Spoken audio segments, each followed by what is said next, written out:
وقال النبی صلی اللہ علیہ وسلم من لم یشکر الناس لم یشکر اللہ، اور فرمایا حضرت نبی کریم صلی اللہ علیہ وسلم نے کہ جو انسان کا شکر ادا نہیں کر سکتا وہ انسان کبھی خدا کا بھی شکر ادا نہیں کر سکتا۔ اب آپ دیکھیں کہ 3 آدمیوں کے متعلق آتا ہے کہ یہ لوگ جنت میں نہیں جائیں گے، 3 آدمی جنت میں نہیں جائیں گے، جس میں پہلے نمبر پہ بتایا کہ بوڑھا زناکار۔ اب زنا جو ہے وہ ایک ہی طرح کا نہیں ہوتا ہے بھئی، زنا کے بہت سارے دروازے ہیں۔ آنکھوں کا زنا ہے، ہونٹوں کا زنا ہے، دل کا زنا ہے، ہاتھوں کا زنا ہے، پاؤں کا زنا ہے، اور پھر ایک گناہ پہ 8 گواہ بھی بتائے گئے ہیں کہ ایک گناہ پہ 8 گواہ بھی لگیں گے، 5 سوال بھی کیے جائیں گے۔ ان تمام باتوں کو اگر ہم مد نظر رکھ کے سوچتے ہیں تو ہمیں دیکھنا چاہیے کہ ہمیں نظر کی حفاظت کتنی ضروری ہے ہمارے لیے، کیونکہ جہاں تک نظر پہنچتی ہے انسان وہاں تک داخل ہو جاتا ہے، جہاں تک نظر پہنچتی ہے انسان وہاں تک داخل ہو جاتا ہے۔ بڑی معذرت کے ساتھ میں آپ حضرات سے ایک بات گوش گزار کرنا چاہتا ہوں آپ کے، کہ جو بوڑھے لوگ ہوتے ہیں ہم جن کو بڑی عزت دیتے ہیں، بڑی تعظیم کرتے ہیں، اسلام میں ان کو بھی اجازت نہیں ہے کہ اپنی بیٹیوں کو ان کے سامنے لا کے کھڑا کر دو کہ ان کے سر پہ ہاتھ رکھ دیں، اس کی اجازت نہیں ہے بالکل۔ وہ تو ایک پردے کی طرح، پردے کے ساتھ میں کوئی بات ہے، کوئی گفتگو ہے موبائل پہ، جیسے آج کل کے زمانے میں موبائل پہ گفتگو ہو جاتی ہے، وہ ٹھیک ہے، لیکن ان کے سامنے اپنی بچوں کو لا کے کھڑا نہیں کرنا چاہیے کہ لو ان کے اوپر ان کے سر پہ ہاتھ رکھ دو۔ یہ جب سر پہ ہاتھ رکھتے ہیں اور پیچھے کو چلے جائیں تو ختم، اور اگر ان کے سر کے ہاتھ اپنے سامنے کو آ جائیں تو ختم، کیونکہ آپ کو پتہ نہیں ہے دل کے اندر کس کے کیا بات ہے، آپ کو کوئی علم نہیں ہے، دل کی بات کو کوئی نہیں جان سکتا، دل کی گہرائیوں میں کوئی نہیں اتر سکتا۔ اس لیے میرے بھائیو، خود بھی بچو اور دوسروں کو بھی بچاؤ، دوسروں کو بھی بچاؤ، کیونکہ ان کے پاس تو پہلی سرٹیفکیٹ ہے، عمر دراز آدمی ہے، لیکن آپ اس طرح کے کام نہ کیا کریں۔ یہ بڑا کڑوا سچ ہے، میں معذرت کے ساتھ پہلے آپ سے بتا رہا ہوں کہ دل جو ہے یہ ہمیشہ جوان رہتا ہے انسان کا، یہ ہر وقت موقع پہ چوکا مارنے کی سوچتا ہے، اس سے بچنا چاہیے، اپنی بچوں کو بچا کے رکھنا چاہیے، کیونکہ پہلے نمبر پہ بتایا کہ بوڑھا زناکار یہ جنت میں نہیں جائے گا۔ تو آپ کس کس کی ذہن سازی کریں گے، کس کس کے دل میں جھانک کے دیکھیں گے آپ؟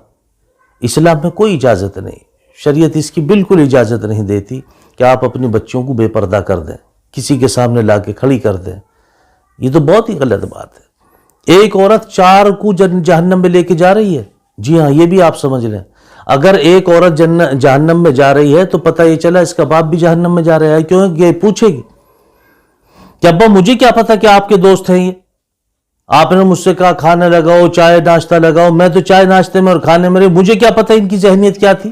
جی ایسے ہی نہیں ہے، بھائی سے بھی پوچھا جائے گا، بھائی بھی جہنم میں جائے گا کہ مجھے کیا پتا بھائی جان تمہارے دوست تھے، یہ ان کی نیت کیا تھی، ان کے دل میں کیا چور تھا، آپ نے مجھ سے کہا بھائی کھانا لگاؤ ناشتہ لگاؤ، میں نے تو لگا دیا۔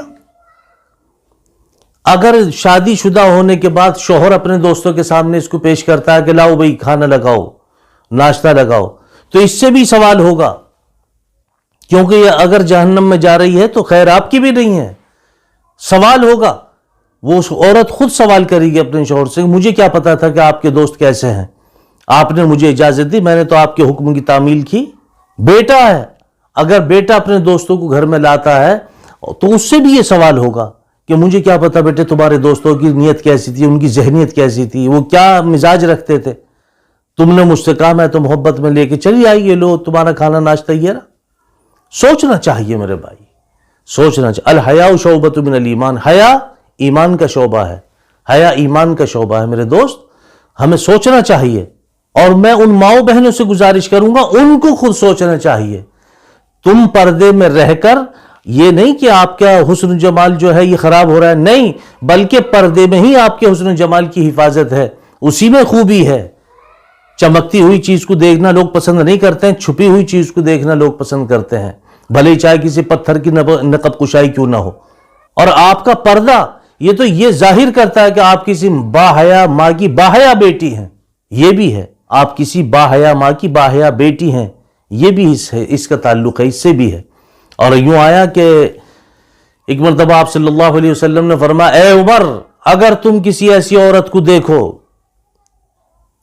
کہ وہ باحیا ہو، پردے والی ہو، اور اپنے بچوں کو روکھی سوکھی کھلا کے اپنے پاس بٹھاتی اور اللہ کا شکرانہ ادا کرتے ہو، اعلان کرو کہ یہ عورت جنتی ہے، اعلان کرو کہ یہ عورت جنتی ہے۔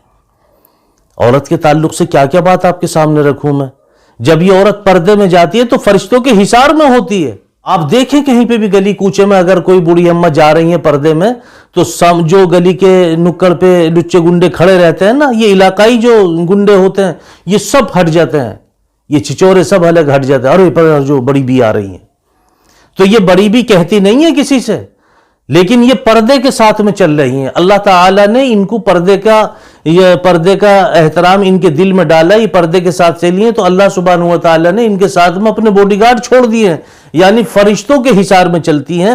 جانے سے پہلے فرشتے انسانوں کے دلوں میں ڈال دیتے ہیں پرے ہٹ جاؤ، یہ بڑی پاک دامن اور پردے والی عورت ہے. اور بے پردہ عورت کو دیکھ لیں آپ، یہ گلی کے کونے پہ کھڑے ہوئے لڑکے وہاں تک چھوڑتے ہیں جہاں تک ان کی نظر جاتی ہے، لیکن پردے والی کے لیے نہیں. پردے والی کے لیے جگہ چھوڑ کے الگ کھڑے ہو جاتے ہیں. کبھی بھی آپ دیکھیں تو پتہ ہی چلا میرے دوست کہ بوڑھا زناکار جنت میں نہیں جائے گا. میرے مصطفیٰ صلی اللہ علیہ وسلم نے فرما دیا کہ پہلے نمبر پہ بوڑھا زناکار جنت میں نہیں جائے گا. اور پردے کے تعلق سے تو حضرت مولانا عبدالحق محدث دہلوی رحمۃ اللہ علیہ کا ایک واقعہ آتا ہے. ان کے زمانے میں دلی کے اندر قحط پڑ گئی، پانی ختم، نل سوکھ گئے، حوض خالی ہو گئے، چلچلاتی دھوپ میں لوگ سارے باہر کھڑے ہو گئے، اللہ سے دعائیں کرنے لگے اللہ بارش عطا فرما. بچے بلبلانے لگے، بوڑھے بچے، بڑے بڑے علماء صلحاء سارے کے سارے باہر آ گئے. ایک نوجوان آیا، اس نے پوچھا کیا بات ہے؟ کہنے لگے تمہیں پتہ ہی نہیں کیا بات ہے؟ ارے بھئی قحط سالی ہو گئی ہے، پوری دلی میں پانی ختم ہو گیا، حوض خالی ہو گئے، نل سوکھ گئے. کہنے لگے اچھا میں بھی آیا. تھوڑی دیر کے بعد میں وہ نوجوان اونٹنی پہ ایک نقاب پوش خاتون کو لے کر کے آئے اور انہوں نے دعا کی کہ اے اللہ، یہ میری والدہ ہے، بڑی پاک دامن ہے، آپ کو اس کی پاک دامنی کا واسطہ بارش عطا فرماؤ.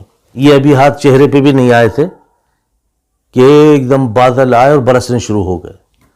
تھوڑی ہی دیر میں پوری دلی ہری بھری ہو گئی، حوض میں پانی بھر گیا، نلوں میں پانی آ گیا.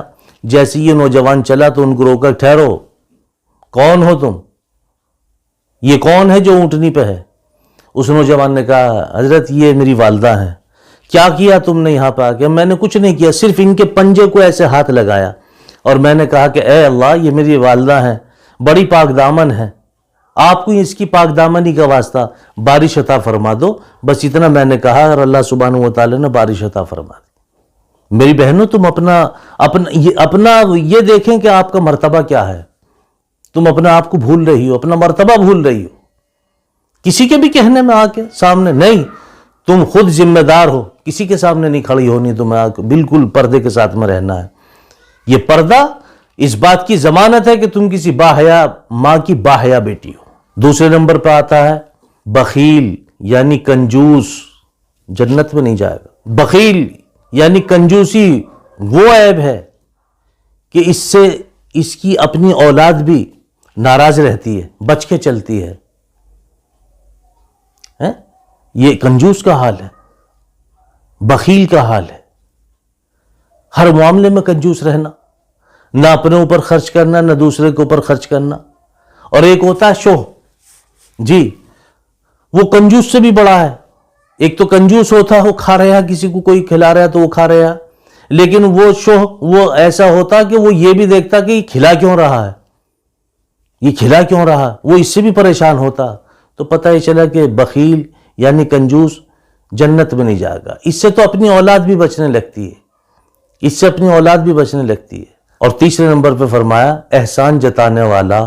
میرے مصطفیٰ صلی اللہ علیہ وسلم کی حدیث ہے من لم یشکر الناس لم یشکر اللہ. اور فرمایا حضرت نبی کریم صلی اللہ علیہ وسلم نے جو انسان کا شکر ادا نہیں کر سکتا وہ انسان کبھی خدا کا بھی شکر ادا نہیں کر سکتا. اگر ہم آپس میں ایک دوسرے کے احسان مند ہو جائیں، شکر ادا کرنے لگیں، آپ یقین جانو وہ جہنم میں جانے سے بچ جائے گا. لیکن ہماری فطرت ہے جو ہمارے ساتھ کچھ احسان کرتا ہے ہم اس کا بدلہ احسان سے دیتے ہی نہیں ہیں، برائی سے دیتے ہیں. نہیں تو آپ دیکھ لو ہاتھ کنگن کو آرسی کیا اور پڑھے لکھے کو فارسی کیا. آپ کچھ دن کسی کو 10 روپے دے کے دیکھ لو، پھر اس سے مانگ کے دیکھ لو، پھر دیکھو کیا بتاتا آپ کو، ارے میاں ان پہ کوئی کمی آ رہی ہے، لے لیے تھے دے دیں، کوئی منع تھوڑے کرے، بھاگ تھوڑے ہی رہے. میاں ہم نے اب دیکھا ان کو، یہ ابھی تو ان کے پاس میں 4 پیسے ہو گئے، ورنہ ہم نے ان کے ابا کو دیکھا میاں اتنا اونچا تہمت رہتا تھا، جھلی میں تربوز بیچا کرتے تھے، امرود بیچا کرتے تھے. آج اللہ نے ان کو نواز دیا. ہم تو اس زمانے کے بڑے رئیس ہوا کرتے تھے، بڑے اللہ کے فضل تھا، ہمارے باپ دادا کے بڑے کاروبار تھے، سب کچھ تھا. ایسا ٹائم آ گیا، لے لیے. بتائیے یہ اس کا جواب ہے؟ یہ اس کا جواب ہے؟ آپ دے کے دیکھ لیں، پتہ لگ جائے گی آپ کو. 10 روپے دے کے دیکھ لو اور پھر مانگ کے دیکھ لو، پھر پتہ لگے گی آپ کو کہ آپ کیا ہیں، آپ کے بارے میں کتنی باتیں نکلتی ہیں. احسان ماننا تو ہم نے ختم کر دیا. ہم تو اللہ کا احسان نہیں مانتے، انسان کا احسان نہیں مانتے. میرے بھائیوں، اللہ کے بھی اور اللہ کے بندوں کے بھی شکر گزار بندے بن جاؤ، شکر گزار بن جاؤ. آپ یقین جانو، ایک قدم آپ کا دنیا میں ہے اور دوسرا قدم آپ کا جنت میں ہے. دل کو صاف کرو، ذہن کو صاف کرو. دل بھی صاف ہونا چاہیے، ذہن بھی صاف ہونا چاہیے. یہ دل ہے، یہ تو کم بخت ادھر سے ادھر، ادھر سے ادھر ہوتا ہی رہتا ہے. اس کی صفائی بہت ضروری ہے، اس کو لگام دینا بہت ضروری ہے. اور یہ کب ہوگا؟